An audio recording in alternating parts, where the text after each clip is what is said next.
Hello friends, welcome to channel educates 2023। इस video के अंदर हम पढ़ने वाले हैं ओथेलो के बारे में। ओथेलो जो एक ट्रेजिक प्ले है जिसे विलियम शेक्सपियर ने लिखा है। और फ्रेंड्स, अगर ये वीडियो आप एंड तक देखते तो आपको क्या क्या देखने को मिलता है। पहले तो मैं आपको कैरेक्टर्स बताऊंगी ताकि आपको इसकी समरी समझ में आ जाए। दैन फिर मैं आपको ये एक्सप्लेन करूंगी कि ओथेलो जो एक ट्रेजेडी प्ले क्यों है। देन फिर एक्ट वाइज एक्ट आपको एक्सप्लेनेशन करूंगी कौन से एक्ट में क्या क्या हुआ था, वो भी शॉर्ट एंड स्वीट वे में।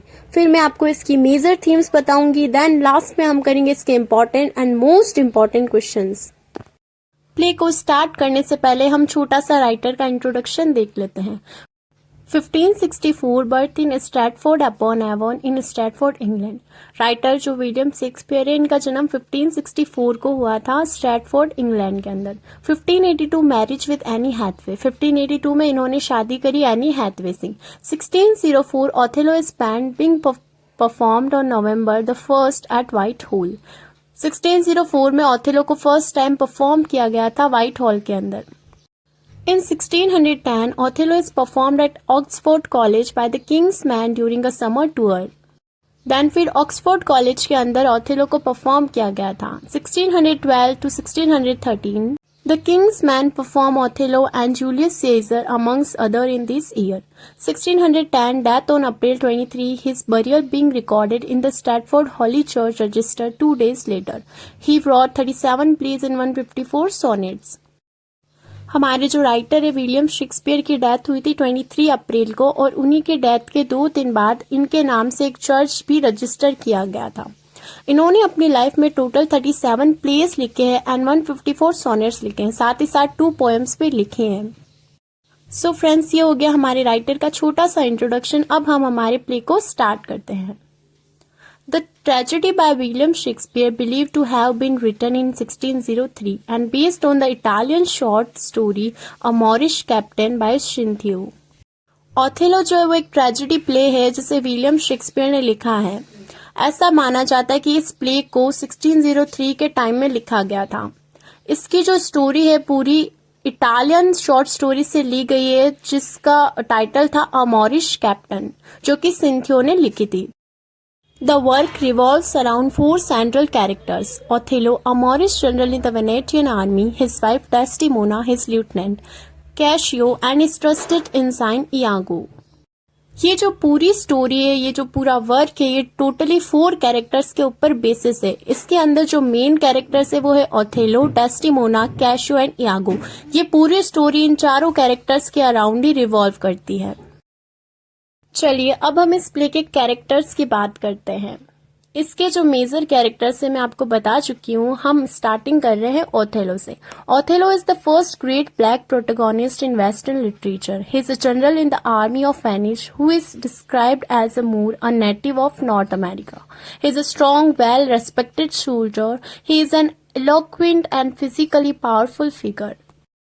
देखिए, ओथेलो जो है आपको इस पिक्चर में भी शो हो रहा होगा, ये एक ब्लैक नेटिव है और उस टाइम वेस्टर्न लिटरेचर में ये फर्स्ट प्रोटोगोनिस्ट था जिसे विलियम शेक्सपियर ने मेन कैरेक्टर रोल प्ले दिया था अपने प्ले के अंदर। और ये क्या था, इसकी कैरेक्टरिस्टिक्स क्या है? ये एक जनरल था, वेनिस की आर्मी के अंदर एक बहुत बड़ा सोल्जर था। ये बहुत स्ट्रांग था, रिस्पेक्टेड सोल्जर था और फिजिकली भी बहुत पावरफुल था। Also, he has a negative qualities such as include insecurity regarding his race, being native and lacking control his emotions. ये एक स्ट्रॉन्ग सोल्जर तो था, साथ ही साथ इसे रेस्पेक्ट भी मिलती थी, लेकिन कुछ इसकी नेगेटिव क्वालिटीज भी थी, जैसे कि ये बहुत इनसिक्योर था अपनी रेस को लेकर। चूंकि वो एक नेटिव नॉर्थ अमेरिकन था तो उसकी स्किन भी डार्क थी और फेयर स्किन टोन के साथ रहना ही उसके लिए क्या था, एक इनसिक्योरिटी कहीं ना कहीं फील करवाता था। दूसरी चीज इसकी नेगेटिव क्वालिटी क्या है कि इसके ऊपर ये जो है खुद के इमोशंस कंट्रोल नहीं कर पाता था। Despite his power and respect as a soldier, he is still very naive and insecure. These qualities prove to be his fatal flaw, a weakness in his personality. तो इसी वजह से कहीं ना कहीं इसकी स्ट्रॉन्ग पर्सनैलिटी को ये जो सारी नेगेटिव क्वालिटीज है वो वीक करती थी। The play dramatizes these heroes' fall from grace. Othello begins as a noble guy. He is celebrated and respected war hero, a loving husband, and an eloquent storyteller. But by the end of the play, Othello has become an irrational, violent, and insanely jealous husband who murders his own wife after Iago convinces him that Desdemona has been unfaithful. Play के starting में Othello हमें एक Nobel person लगता है जिसकी बहुत strong personality है, सब उसकी रेस्पेक्ट करते हैं, एक बहुत अच्छा सोल्जर होता है। लेकिन जब प्ले एंड होता है तब हमें पता चलता है कि ओथेलो जो है वो इरेशनल, वायलेंट हो जाता है और एक जेलस हस्बैंड के रहते रहते वो खुद अपनी वाइफ का मर्डर कर देता है। और मर्डर भी इसीलिए करता है क्योंकि उसको लगता है उसकी वाइफ का एक्स्ट्रा मैरिटल अफेयर है। नेक्स्ट कैरेक्टर है हमारा Desdemona. She is central character. She is a young Venetian beauty who is adored by her father Brabantio. Desdemona जो है वो भी एक सेंट्रल कैरेक्टर है, एक यंग वेनेशियन ब्यूटी, मतलब बहुत सुंदर लड़की होती है। इसके फादर का नाम होता है ब्रेबेंजियो।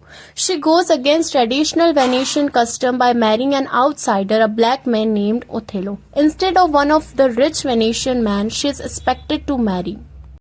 ये जो प्ले है इसकी सेटिंग वेनिस के अंदर रखी गई है। तो उस टाइम क्या था, एक ट्रेडिशनल वेनेशियन कस्टम था कि जो भी वेनिश पीपल है, जो भी वेनिश लड़कियां है, वो वेनिश आदमी से शादी करेगी, ना कि किसी आउटसाइडर से।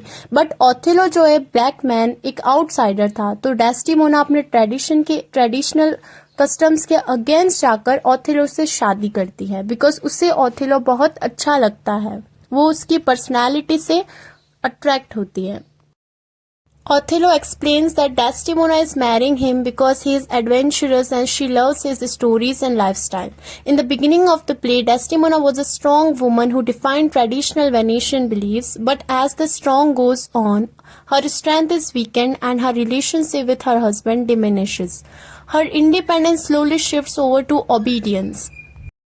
जब ओथेलो और डेस्टिमोना की लव स्टोरी सामने आती है तो डेस्टिमोना के जो फादर है वो इसके अगेंस्ट हो जाते हैं। जब डेस्टिमोना के फादर डेस्टिमोना से पूछते कि भाई तुमने इस लड़के के अंदर ऐसा क्या देखा कि तुम इसे इतना पसंद करती हो और अब इससे शादी भी करना चाहती हो, बिकॉज वो एक ब्लैक रेस से बिलोंग करता था और दिखने में भी इतना अच्छा नहीं था। फिर ओथेलो एक्सप्लेन करता है कि डेस्टिमोना उससे शादी इसीलिए करना चाहती है बिकॉज वो एक स्ट्रॉन्ग सोल्जर है। साथ ही साथ जो ओथेलो था वो स्टोरीज सुनाता था, तो डेस्टिमोना को उसकी स्टोरीज काफी पसंद थी, उसका लाइफस्टाइल काफी अच्छा लगता था, इसीलिए डेस्टिमोना जो है वो ओथेलो को पसंद करती हैं। अगेन इस प्ले के स्टार्टिंग के अंदर, बिगिनिंग ऑफ द प्ले, हमें डेस्टिमोना बहुत स्ट्रांग वुमन दिखाई जाती है, लेकिन जैसे जैसे ये प्ले एंड होने वाला होता है तब डेस्टिमोना भी एक वीक लड़की बन जाती है जो अपने हस्बैंड के साथ अपने रिलेशनशिप को मेंटेन नहीं कर पाती है और धीरे धीरे उसे लगता है उसकी इंडिपेंडेंसी भी चली गई है। और फिर लास्ट में प्ले के अंदर क्या होता है, ओथेलो जो है वो डेस्टिमोना का मर्डर कर देता है। और फ्रेंड्स आप ये सोचिए, जो स्टार्टिंग में कपल एक दूसरे से इतना प्यार करते हैं, अपने शादी के लिए अपने फादर के अगेंस्ट जाती है डेस्टिमोना और एंड में क्या होता है, डेस्टिमोना का मर्डर कर देता है ओथेलो। तो एक तरह से लव मैरिज कर कहीं ना कहीं इन दोनों का जो विश्वास था एक दूसरे पे नहीं रहता है और ओथेलो जो है अपनी वाइफ का ही मर्डर कर देता है। तो ये एक तरह से बहुत बड़ी ट्रेजिक स्टोरी है। That's why Othello and Desdemona जो है वो इस प्ले के सेंट्रल कैरेक्टर है। अब आप सोचो, जिस इंसान ने मर्डर किया है वही प्रोटोगोनिस्ट ऑफ द प्ले कैसे हो सकता है ना। तो ये मैं आपको एंड ऑफ द प्ले बताऊंगी। सो नेक्स्ट कैरेक्टर है हमारा Iago. Iago is the antagonist in the play Othello by William Shakespeare. His jealousy and envy cause him to destroy the lives of his boss Othello and his boss wife Desdemona. इस play के अंदर major character में Iago भी है because ये antagonist होता है play के अंदर। Antagonist means villain of the play. ये जो है एक बहुत जेलस कैरेक्टर है इस प्ले के अंदर, जो क्या करता है अपनी जेलसी के चलते चलते ओथेलो और डेस्टिमोना के बीच में क्या कर देता है, दरार कर देता है, हस्बैंड वाइफ में झगड़ा कर देता है। Iago is one of the most notorious and mysterious villain of all time. He becomes angry and vengeful when he is passed over for promotion. A less experienced soldier, Cassio, is promoted to lieutenant instead of Iago. उस time Iago जो था वो एक बहुत famous villain बना था, इसका जो कैरेक्टर है। यागो को बहुत जल्दी गुस्सा आता था और कहीं ना कहीं इसके अंदर जेलेसी किस बात की थी कि इसका जो फ्रेंड है और लेस एक्सपीरियंस सोल्जर है कैशियो, उसको इससे पहले प्रमोशन मिल गया। तो इससे लगा कि भाई मुझे क्यों नहीं प्रमोशन मिल रहा है, इन यागो की जगह कैशियो को क्यों प्रमोशन मिल गया। यागो के बाद नेक्स्ट हमारा कैरेक्टर है Cassio. Cassio is a soldier in the Venetian army, also he is Othello's lieutenant. He is a young and inexperienced soldier whose high position is much resented by Iago. Cassio is a weak man who does not anticipate the manipulative nature of others. Cashew भी एक Venetian army के अंदर soldier होता है और Othello का ल्यूटेनेंट होता है, मतलब ओथेलो के नीचे काम करने वाला होता है। ये बहुत यंग होता है और इसके पास ज्यादा एक्सपीरियंस नहीं होता है और इसकी पोजीशन जो है वो बहुत हाई होती है। क्यों हाई होती है? बिकॉज ये ओथेलो का ल्यूटेनेंट होता है, ओथेलो इसे प्रमोट कर देता है। और ये सब देख के यागो को काफी जेलसी होती है कि ये एक इनएक्सपीरियंस पर्सन है और एक मैं हूं जो इतना एक्सपीरियंस पर्सन हूं, उसे ये पोजीशन ना देके कैशियो को दे दी। और इसी वजह से यागो के अंदर एक रिवेंज की फीलिंग आती है कि वो ओथेलो से बदला लेगा, लेकिन उसे पता है लड़ाई में तो वो ओथेलो से जीत नहीं सकता, तो वो क्या करता है, ओथेलो को इमोशनली मैनिपुलेट करता है। नेक्स्ट हमारा कैरेक्टर है एमिलिया। ये एक माइनर कैरेक्टर है इस प्ले के अंदर। यागोस वाइफ एंड डेस्टिमोनास मेड सर्वेंट। ये कौन है? एमिलिया यागो की वाइफ होती है और डेस्टिमोना की मेड सर्वेंट होती है, जो काम वाली होती है। एमिलिया के अलावा जो इसमें माइनर कैरेक्टर है वो है Roderigo, a dissolute Venetian in love with Desdemona. Roderigo जो है वो डेस्टिमोना से बहुत प्यार करता है, बट डेस्टिमोना जो है वो ओथेलो से शादी करती है। ब्राबेंशियो जो है वेनेटियन सीनेटर होता है, ग्रेटिनोस ब्रदर एंड डेस्टिमोनास फादर। ब्राबेंशियो कौन है? डेस्टिमोना का फादर है। द नेक्स्ट ग्रेटियानो जो कि ब्राबेंशियो के ब्रदर होते हैं। ड्यूक ऑफ वेनिस और द डोज। फिर है बियांका जो कि कैशियो की लवर होती है। Lodovico Brabantio's kinsman and Desdemona's cousin. तो लोडोविको कौन है? डेस्टिमोना की कजन है। Montano Othello's Venetian predecessor in the government of Cyprus. Cyprus की गवर्नमेंट के अंदर मोंटेनो जो है वो एक इम्पॉर्टेंट रोल करता है और उसी की जगह किसको दी जाती है? ओथेलो को दी जाती है। क्लाउन और सर्वेंट। क्लाउन कौन होता है? एक सर्वेंट होता है। सो यहाँ पे हमारे माइनर कैरेक्टर्स भी कंप्लीट हो जाते हैं। अब मैं आपको बताती हूँ इस प्ले का एंड कैसे होता है। यागो kills Emilia, then Othello injured Iago but did not kill him. Does this mean that evil is staying and the good die? अब प्ले के एंड में कुछ ऐसा होता है कि यागो खुद अपनी वाइफ को किल कर देता है, मार देता है, बिकॉज उसकी जो वाइफ है उसका साथ देने से मना कर देती है। तो यागो को गुस्सा आ जाता है और वो खुद की वाइफ को ही मार देता है। फिर ओथेलो जो है वो यागो से फाइट करता है और इसके अंदर ओथेलो यागो को इंजर्ड कर देता है, लेकिन उसे मारता नहीं है। क्या इसका मतलब ये है कि लास्ट में इविल स्टेइंग, मतलब जो बुराई है वो जीत जाती है अच्छाई से और अच्छाई जो है वो मर जाती है। Othello killed himself after strangling his wife. Cassio take over after the death of Othello. जब लास्ट के एंड में क्या होता है, ओथेलो अपनी वाइफ को मारता है तो फिर उसे पता चलता है कि रियलिटी क्या है। फिर वो खुद को भी मार देता है, उससे वो दुख बर्दाश्त नहीं होता और फिर ओथेलो की जगह कौन लेता है? कैशियो। ओथेलो की डेथ के बाद उसकी जगह जो है वो कैशियो ले लेता है। तो इस तरह से इस प्ले की एंडिंग होती है। सो दैट्स वाई ये विलियम शेक्सपियर की फेमस ट्रेजेडी में से एक है ओथेलो। नेक्स्ट हम बात करेंगे टाइप्स ऑफ कैरेक्टर। इस प्ले के अंदर 2 टाइप्स ऑफ कैरेक्टर है, static and dynamic characters. Static characters वो कैरेक्टर्स होते हैं प्ले के अंदर जो स्टार्टिंग से लेके एंड तक अपना नेचर जो है सेम रखते हैं, और डायनामिक कैरेक्टर जो है वो स्टैटिक कैरेक्टर का ऑपोजिट होता है। इट मीन्स डायनामिक कैरेक्टर्स ऐसे कैरेक्टर्स है जो starting of the play something different होते हैं और एंड ऑफ द प्ले उनका कैरेक्टर, उनका नेचर जो है वो चेंज हो जाता है। स्टैटिक कैरेक्टर को एक्सप्लेन करने के लिए मैं एग्जांपल लेना चाहूंगी यागो का, बिकॉज यागो जो है वो स्टैटिक कैरेक्टर होता है। क्यों? क्योंकि वो एक करप्ट कैरेक्टर है, हाइपोक्रिटिकल कैरेक्टर है, evil, selfish, focus throughout the play to destroy Othello. मतलब पूरे प्ले के स्टार्टिंग से लेके एंड तक उसका एक ही फोकस होता है, ओथेलो को डिस्ट्रॉय करना। इसीलिए इसका जो कैरेक्टर है वो एक स्टैटिक कैरेक्टर है। देन नेक्स्ट है हमारा डायनामिक कैरेक्टर। उसके लिए हम एग्जाम्पल लेंगे ओथेलो का। क्यों लेंगे एग्जाम्पल? बिकॉज प्ले के स्टार्टिंग में ओथेलो का कैरेक्टर बहुत स्ट्रॉन्ग होता है, लेकिन जैसे ही प्ले एंड होने वाला होता है तब हमें पता चलता है कि ओथेलो बहुत इमोशनल, वीक, इनसैनली पर्सन बन जाता है। करेजियस वेनेशियन सोल्जर होता है, well respected, has reputation as a man of honour, has vicious temper, becomes enraged with jealous. ये पॉइंट्स हमें यही बताते हैं कि स्टार्टिंग में उसका कैरेक्टर एक रिस्पेक्टेड सोल्जर के जैसा होता है, देन एंड होता है जैसे ही प्ले का तब हमें पता चलता है ये जेलस हो जाता है और जेलसी के मारे अपनी ही वाइफ का मर्डर कर देता है। टाइप्स ऑफ कैरेक्टर के बाद हम बात करेंगे types of irony in the Othello. Irony means an unusual or unexpected part of a situation, etc. that seems strange or amusing. So irony means friends होता है unexpected, कुछ भी प्ले के अंदर जो हमने नहीं सोचा वो वैसा कुछ हो जाना, उसे ही बोलते हैं irony. For example, the Titanic was touted as an unsinkable ship, yet it sank on its first voyage. So ऐसा माना गया था कि टाइटेनिक जो है वो कभी नहीं डूबने वाली जहाज है, लेकिन क्या होता है टाइटेनिक जो है डूब जाती है। तो ये एक अनएक्सपेक्टेड चीज थी, तो ये एक आयरनी का एग्जाम्पल है। फर्स्ट आयरनी है dramatic irony, a contradiction between what the character thinks and what the readers और audience knows to be true. Dramatic irony मतलब ये होता है कि जब हम किसी वर्क को पढ़ते हैं तो उसमें कैरेक्टर्स को रियलिटी और सच्चाई पता नहीं होती है, लेकिन जो पढ़ रहा है, जो ऑडियंस होते हैं, उन्हें सब कुछ पता होता है। फॉर एग्जाम्पल, इयागो जो है वो ओथेलो को पागल बनाता है, वो ओथेलो के मन में अपनी वाइफ के लिए गंदी फीलिंग्स लेकर आता है। हमें पता है दैट ओथेलो जो है वो इनोसेंट है, उसे नहीं पता चल रहा है कि इयागो के जो इंटेंशन है वो रॉन्ग है, बट ओथेलो को ये चीज पता नहीं चल रही है। इसीलिए हम ये कह सकते हैं कि ओथेलो प्ले के अंदर एक ड्रामेटिक आयरनी भी है। सेकेंड आयरनी हमारी situational irony, an event occurs that directly contradicts the expectations of the characters, readers और ऑडियंस। सिचुएशनल आयरनी ऐसी सिचुएशन होती है जिसके अंदर ना तो रीडर्स को पता है ना कैरेक्टर्स को पता है कि आगे क्या होने वाला है, मतलब कुछ अनएक्सपेक्टेड सिचुएशन हो जाना।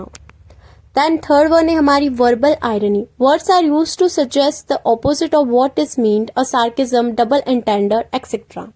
वर्बल आयरनी मीन्स किसी को डिफेमेट करना, डिफेमेशन मतलब समझते हो आप, इनडायरेक्टली किसी को टारगेट करना। नेक्स्ट हम बात करते हैं Shakespearean tragedy, drama in which the main character suffer a disaster after a serious struggle, faces downfall in heroic way. Shakespeare tragedy के अंदर क्या होता है कि जो मेन कैरेक्टर है, फॉर एग्जाम्पल हमारा ओथेलो जो है वो एक मैन कैरेक्टर है, सबसे पहले उसकी लाइफ में वो सफर करता है, देन फिर क्या होता है सीरियस स्ट्रगल के बाद वो खुद की लाइफ को ही खत्म कर देता है। सो हम कह सकते हैं कि शेक्सपियर ट्रेजेडी में जो मैन कैरेक्टर होता है वो बहुत ज्यादा सफर करता है अपनी लाइफ के अंदर। शेक्सपियरियन ट्रेजेडी के बाद अब हम ट्रेजिक हीरो की बात करते हैं, noble influential person who meets with destruction because personal flaw, opposition of others, Othello fits this description. Tragic hero जो होते हैं शेक्सपियर के, वो बहुत ज्यादा नोबल और इन्फ्लुएंशियल पर्सन होते हैं, साथ ही साथ वो अपनी जो डिस्ट्रक्शन है वो खुद की वजह से ही क्रिएट कर देते हैं। Harsh punishment, character gain self knowledge, catharsis resulting in compassion. Harsh punishment means Othello को जो है एक बहुत बड़ी सजा मिलती है कि जब वो अपनी वाइफ को मार देता है, उसे पता चलता है कि इयागो जो है वो उसके मन में जहर भरता है अपनी वाइफ के लिए, फिर वो इयागो से फाइटिंग करता है। तो इस वजह से इसको क्या मिल रही है, एक पनिशमेंट मिल रही है, बिकॉज जब उसे रियलाइज होता है कि उसने अपनी वाइफ का मर्डर किया तब तक बहुत ज्यादा देर हो जाती है। Fatal flaw, error, weakness, mistaken judgement और misstep that cause the downfall of the hero. Fatal flaw means होता है खुद के पैर पर खुद ही कुल्हाड़ी मार देना। फॉर एग्जाम्पल जो ओथेलो होता है वो अपने पैर पर खुद ही कुल्हाड़ी मार देता है, खुद का बुरा खुद ही कर लेता है। Hero is not perfect and may make error from ambition, ignorance, pride, jealousy, gullibility, believes other too easily. So fatal flaw किसके साथ होता है, ऐसे हीरो जो परफेक्ट नहीं होते। फॉर एग्जाम्पल हमने ओथेलो को लिया बिकॉज पूरा प्ले जो है वो ओथेलो की स्टोरी के ऊपर ही बेस्ड है। ओथेलो जो है वो एक क्यूलिबिलिटी होता है, इट मीन्स किसी भी इंसान पर जल्दी से बिलीव कर लेना, विश्वास कर लेना। ओथेलो भी इयागो पर बहुत जल्दी ट्रस्ट कर लेता है, बिना बात को जाने ही वो उसकी बात को सच मान लेता है। सो इससे हम ये कह सकते हैं कि ये जो सारी कैरेक्टरिस्टिक्स है वो कहीं ना कहीं ओथेलो के अंदर हमें दिखती है। Elizabethan tragic heroes. The Elizabethan tragic hero is much more often responsible for his own downfall rather than being a victim of fate. Emphasizes the best of human potential. Othello is the tragic hero. So Elizabeth and tragic hero जो है वो खुद की downfall के खुद ही responsible होते हैं, वो विक्टिम ऑफ फेट नहीं होते। फेट मीन्स किस्मत, किस्मत के मारे नहीं होते, खुद का बुरा वो खुद ही कर लेते हैं। सो कहीं ना कहीं हम ये कह सकते हैं कि it is waste of human potential. So इन्हीं सब के बेसिस पर हम ये कह सकते हैं Othello is the tragic hero. Next हम बात करेंगे structure of plot in the play Othello. Othello का जो प्लॉट है वो किस तरह से बनाया गया है। एक्ट 1 में क्या होता है, एक्सपोजिशन और इंट्रोडक्शन। एक्ट 2 है राइजिंग एक्शन और कॉम्प्लिकेशंस। एक्ट 3 है हमारा क्राइसिस और टर्निंग पॉइंट। एक्ट 4 में फॉलिंग एक्शन होता है और एक्ट 5 के अंदर रिजोल्यूशन और डिनाउमेंट। सो ये पूरा चार्ट जो है वो हमारा प्लॉट का स्ट्रक्चर है ओथेलो का। अगर आप चाहते हैं तो अपनी आंसर नोटबुक में भी इसे बना सकते हैं, काफी अच्छे मार्क्स भी आपको मिलेंगे। बट इस चार्ट को तभी बनाना जब आपके क्वेश्चन में प्लॉट पूछा जाए। ये वीडियो यहीं पे फिनिश होता है। मैं पार्ट 2 के अंदर आपको इसकी मेजर थीम्स बता दूंगी, साथ ही साथ मोस्ट इंपॉर्टेंट क्वेश्चन भी बता दूंगी। तब तक के लिए स्टे ट्यून विद मी। अगर फ्रेंड्स आपने मेरे चैनल को सब्सक्राइब नहीं किया है तो प्लीज सब्सक्राइब कर दीजिए, बेल आइकन को प्रेस करें और मेरे साथ जुड़ जाइए। Thank you for watching this video.